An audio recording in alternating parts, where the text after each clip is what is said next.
तिलक लेवे के अइला अगुआ मुछिया टाइट कैला हो, यदि मुछिया टाइट कैला हो।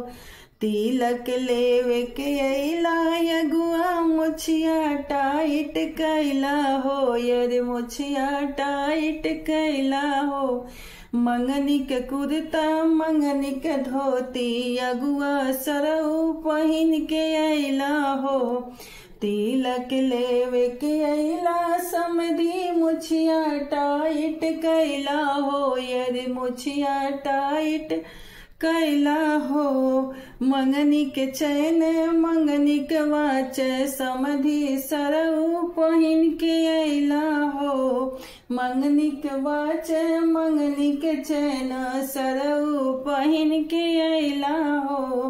तिलक लेवे के अइला भसुरु मुछिया टाइट कैला हो, यदि मुछिया टाइट कैला हो। मंगनी के पैंट मंगनी के शर्ट सरऊ पहिन के अइला हो।